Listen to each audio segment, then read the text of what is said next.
Welcome back, good healthy morning. और अब हम बात करने वाले हर्नियास पे। हर्निया क्या होते हैं, कैसे होते हैं, क्यों होते हैं, किस वजह से होते हैं और कैसे हर्निया के बाद उसको दूसरा हर्निया होने से अवॉइड करना के क्या तरीके होते हैं, उस पर बात की जाएगी। और इस पर बात करने के लिए हमारे पास एक जनरल सर्जन है, associate professor and head of department of surgery unit 3 Jinnah post graduate medical centre में होते हैं, डॉक्टर सैयद सगीर हुसैन शाह। अस्सलाम वालेकुम डॉक्टर साहब, कैसे हैं आप? ठीक ठाक।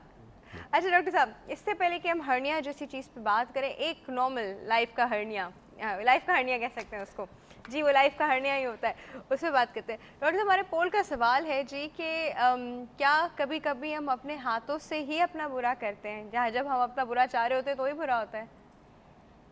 इनफैक्ट हमेशा अपने हाथों से ही अपना बुरा करते हैं। हाँ, लेकिन हम ये होता है ना कि कहते हैं कि भाई उसने अपना बुरा चाहा था तो उसके साथ हुआ। जैसा आदमी करता है वैसे ही उसके साथ होता है। If you work sincerely you will have good results. If you have some hidden agendas which is not ethically correct, कोई भी काम हो ज़िंदगी में, तो वो गलत होगा। सर पर ये भी तो होता है ना, at times you just want to give it a shot, you just want to try, risk लेना चाहते हैं कि नहीं, करके देखते हैं भाई क्या फ़र्क पड़ता है, देखते हैं मैं क्या होगा, यू नो। नहीं, रिस्क लेना चाहिए, क्यों रिस्क लिए बगैर तो आदमी लेकिन सब प्रोग्रेस मना नहीं कर रहे करेगा। होते हैं, नहीं नहीं नहीं, रिस्क तो ले, तुम्हारे साथ ये हो लेकिन जाएगा, तुम्हारे साथ ये हो जाएगा। वो चीज़ें गलत होंगी, अगर लॉजिकली गलत होंगी या अगर एथिकली गलत होंगी तो फिर नुकसान तो होगा। लेकिन अगर एक आदमी है रिस्क लेगा, हर आदमी ने जो फर्स्ट टाइम रिस्क लिया था, जो चांद पे गया, ये तो मुमकिन नहीं कि रिस्क ना ले। रिस्क लेके फर्स्ट टाइम फ्लाई किया। सर रिस्क लेने में तो पॉइंट आता है, रिस्क की तो पॉइंट है कि रिस्क एक ऐसी चीज़ है जो आपको अच्छा भी दिखा सकती है, बुरा भी दिखा सकती है, कुछ भी नहीं, बोलते हैं। कैलकुलेटेड होना चाहिए ना, सो साइंटिफिकली प्रूवन कैलकुलेटेड रिस्क क्यों नहीं हर लेगा, चीज़ में तो तजुर्बे हम के रिस्क दुनिया। कैलकुलेशन नहीं कर सकते, कुछ लक भी होती है आपकी। Do you believe in luck? मेहनत पे ज़्यादा बिलीव करता हूँ। मेहनत तो है, मेहनत तो ठीक है, बहुत सारे मजदूर भी मेहनत करता है, but do you believe in luck? Not really, in fact luck से ज़्यादा आपका अपना होता है, जो आप खुद करना चाहते हैं और सिंसियरली के साथ करिए तो हम अल्लाह में भी सपोर्ट करते हैं। देखिए, एक तो होता है ना कि आपने बहुत मेहनत की, बहुत सारे एक क्लास में एक अगर आप एक क्लास मतलब एक क्लासरूम का एक से जो वो देख लें, तो आपकी क्लास में भी ऐसा होता होगा कि बहुत बच्चे जो कुछ बच्चे ऐसे होते हैं जो बहुत ज़्यादा मेहनत करते हैं, extremely hard working and they know everything and all. और कुछ बच्चे they not hard working, you know, they just blessed, उसको हम लक कहते हैं, they just know it. I don't really believe in luck. Basically आपकी जो है वो सारी आपकी अपनी एफर्ट्स होती हैं, और अगर सिंसियरली काम करें you always attend that, truly believe in that. और यकीन अल्लाह ताला का सपोर्ट चाहिए होता है, you have to trust God कि he will help you there. अगर आप सही कर रहे हैं तो he will help you definitely, there is no भाई वे ही मैंने विल डॉक्टर नॉट। साहब को बहुत बातों में घुमाने की कोशिश की, घूम के ही नहीं दे रहे घूम के ही भाई अटक गए कि नहीं जी सब हार्ड वर्क होता है, कुछ लक नहीं होता, he doesn't believe in luck. Luck पे हम सब तो बिलीव करते हैं, बीइंग ह्यूमन, बट डॉक्टर साहब नहीं करते, फिर ही नहीं मान रहे, मान ही नहीं रहे भाई अरे डॉक्टर साहब एक काम करते हैं, एक सर्जरी आई, ठीक है, बहुत रिस्की है, बहुत रिस्की है, एंड आपने उसके अंदर, अब आपको पता है कि अगर आपने अभी उसको एनेस्थीसिया देना भी रिस्क है उस पेशेंट को, तो भाई इतनी रिस्क है, लेकिन उस पेशेंट की जान बचाना भी बहुत इंपॉर्टेंट है, क्या करेंगे? उसको इम्प्रूव करके करना होता है। मतलब this is my daily life, gun shots के हों चाहे कहीं भी हों, जो मरीज़ आते हैं उनको एनेस्थेटिस्ट अगर अच्छा है तो उसको यकीनन अच्छे एनेस्थीसिया देगा। तो उसमें ट्रिक्स है ना कि आप जल्दी काम करें, be quick, be do the minimum possible, जो मरीज़ को बचाने के लिए हो, ज़्यादा हीरोइक सर्जरी ना करें। तो हर हीरोइक चीज़ की ट्रिक्स सर्जरी है। क्या होती है? रिस्क बिला वजह के ना लें, मतलब you enjoy, I mean do what you can do best. अगर आपको लग ही रहा है कि नहीं नहीं नहीं नहीं मैं इसमें हाथ नहीं डालता, ये पेशेंट तो फॉर श्योर टेबल डेथ हो मेरे जाएगी अलावा इसकी। मैं नहीं करूँगा तो कौन करेगा? I have to do it. नहीं, बट आपको पता है कि अगर अब इसको हमने अभी थोड़ा स्टेबलाइज करने, इसको छोड़ दो, मतलब इसमें मैं हाथ भी लगाऊंगा तो इसकी टेबल डेथ हो जाएगी।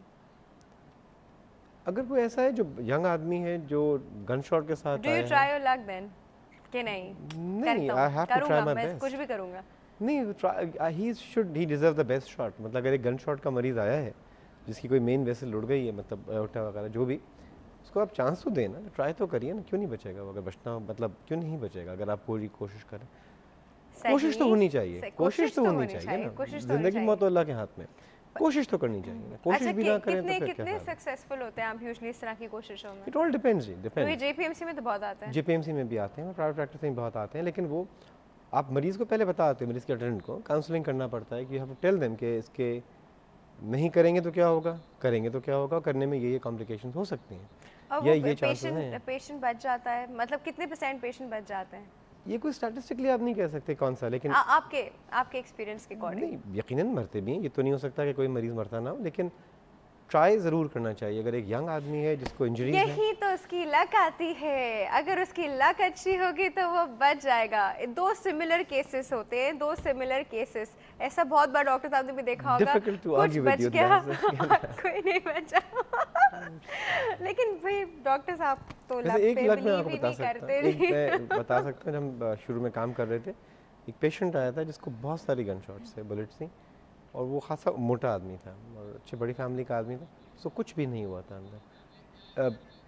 बुलेट्स जो हैं वो ऐसी गुजरी थी कि कोई वाइटल ऑर्गन भी उसका इंजरी नहीं हुई। तो ये इसमें लक कहिए या अल्लाह ताला की कुदरत कहिए या दुआएं थी उसके ऊपर शायद, आप दुआएं जो थी भी उसके नाम दें साथ। उसके। देखा देखा देखा, यही तो चीजें लकी होती हैं। अच्छा जी, अब हम हर्निया पे बात करते हैं। चलो जी, बात आ गई, बात मान गए डॉक्टर साहब, अब हर्निया पे बात दैट्स अ करते better topic to talk about then. हैं। अच्छा जी डॉक्टर साहब, हर्निया को हर्निया क्यों कहते हैं?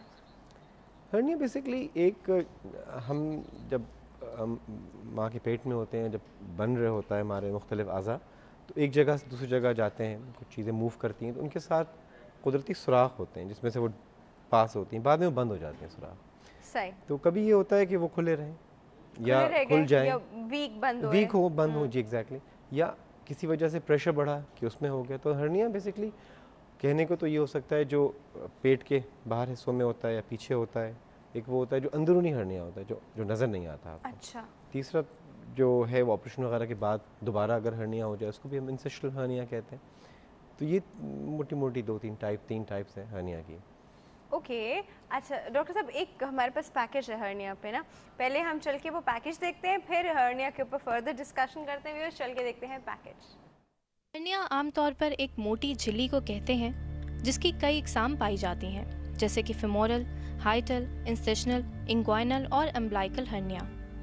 इंग्वाइनल हर्निया एक लम्ब की शक्ल में सामने आता है जब आंतों के फटने या ढीला हो जाने से कोई हिस्सा बाहर आ जाए। हर्निया के ऑपरेशन का मकसद इन हिस्सों को वापस जगहों पर लाना और एब्डोमिनल वॉल को मजबूत करना है। इस ऑपरेशन के लिए एक इंजेक्शन दिया जाता है जिसे इंग्वाइनल ब्लॉक कहते हैं। इस इंजेक्शन की वजह से वो जगह सुन्न हो जाती है और ऑपरेशन के दौरान मरीज होश में रहता है। इसके अलावा इस ऑपरेशन में जनरल एनेस्थीसिया भी दिया जा सकता है, जिसके बाद मरीज को किसी तकलीफ का एहसास नहीं होता। तकरीबन 5 से 10 सेंटीमीटर लंबा कट हर्निया की जगह पर लगाया जाता है और हर्निया के हिस्सों को वापस उनकी जगह पर रखा जाता है। उसके बाद एब्डोमिनल वॉल को मजबूत करने के लिए उस पर सिंथेटिक मेश भी रखा जा सकता है। इस कट को डिसॉल्वेबल स्टिचेस के जरिए बंद कर दिया जाता है। जी वैसे भी आपने देखा हर्निया के ऊपर एक पैकेज जिसमें कुछ मल्टीपल टाइप ऑफ हर्नियास बताए गए थे और थोड़ा सा सर्जरी के बारे में भी बताया गया कि हर्निया के साथ क्या होता है।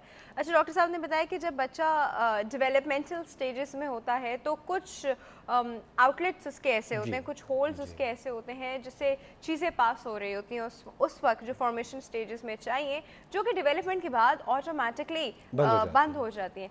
कुछ लोगों में वो बंद नहीं होती, कुछ लोगों में वो चीज़ जो है वो थोड़ी वीक रह जाती है, तो इससे लेटर इन लाइफ पूरी जिंदगी उनमें दोबारा से वो चीज़ स्ट्रेंथन नहीं हो सकती अगर उस पर्टिकुलर ऑपरेट करना पड़ेगा ना, उसके बगैर तो नहीं होगा। ऑपरेशन के जैसे आपने दिखाया मैश लगाते हैं, वो मैश लगाना होता है। अच्छा नहीं डॉक्टर साहब, द पॉइंट इज के अगर वो वॉल जो है मतलब वो चीज़ जो है वीक है, वो सही से उसमें वो स्ट्रेंथ नहीं आई है जो आनी चाहिए थी, बंद नहीं हुआ है होल जो है, तो बच्चा वंस बच्चा पैदा हो गया, बच्चा आ गया, अब उसके बाद कोई चांसेस नहीं है कि वो चीज़ खुद ब खुद स्ट्रेंथन हो जाए। इनिशियली तो बंद, अगर किसी को पैदाइशी बच्चे को है तो यूजुअली साल भर के अंदर शायद वो खुद बंद हो जाए, लेकिन अगर हो भी जाता है तो दोबारा होने के चांसेस जो खांसी बहुत करते हैं जी, जो उनको एग्जैक्टली जो आप बहुत अच्छी बात आपने कही, जो प्रेडिस्पोजिंग फैक्टर्स हैं लाइक खांसी है, क्रॉनिक कॉन्स्टिपेशन है, ये वजूहत की बिना पे या बड़े उम्र में प्रेगनेंसी की वजह से ख़वातीन में जैसे हर्निया बन जाता है, इसको अम्बलाइकल हर्निया, पाराअम्बलाइकल हर्नियाज़ हैं,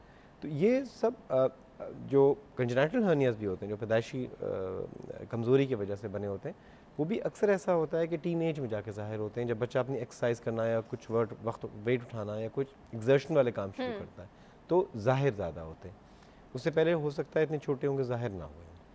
तो उनका इलाज सिर्फ यही सर्जरी करना पड़ता है, जैसे आपने दिखाया लोकल में भी हो सकती है, बेहोश करके भी हो सकती है, कमर से सुन करके भी हो सकती है। लेकिन जब भी हर्निया होगा आजकल जो है वो हम लोग बेसिकली लेप्रोस्कोप के मदद से यूजली ज़्यादातर हर्निया जो सामने के हर्निया हैं जिनको पैराम्बलाइकल हर्निया या इंसिशनल हर्निया है, ये सारे लेप्रोस्कोप से ही यूजली लेप्रोस्कोप से कैसे आप कैमरे की मदद से जो 3 होल और 2 होल एक तरफ आते हैं उससे करते हैं। इंग्वाइनल हर्निया जो अभी आपने जिसको दिखाया ये अभी भी अक्सर लोग जो हैं वो ओपन किया जाता है इंसिशन देके, लेकिन जो अम्बलाइकल हर्निया जो पेट के आसपास होता है, बीच में होता है, या जो अंदरूनी हर्नियाज होते हैं जो हाइटल हर्निया जिसे कहा जाता है, ये सब लेप्रोस्कोप से होता है with very good results.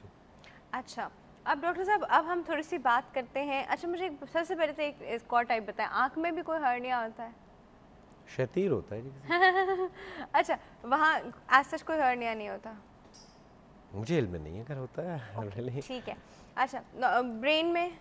Brain में हर्निया हो सकता है जी। ब्रेन में हर्निया ब्रेन में ये होता है कि जो हो सकता है लाइक किस तरह लाइफ के थ्रेटनिंग हर्नियाज होते हैं? इनफैक्ट वो जो ब्रेन का हिस्सा होता है इसको मेड्यूला कहते हैं, किसी वजह से वो नीचे आ जाए और जो स्कल में आपके सुराख होता है जो गर्दन से कनेक्ट करता है तो इंस्टेंट डेथ हो सकती है। अच्छा जी, इस पे और बात करते हैं जी। वो एक छोटे से ब्रेक का वक्त हुआ है जी, व्यूअर्स कहीं नहीं जाएगा, वेल फॉर राइट बैक।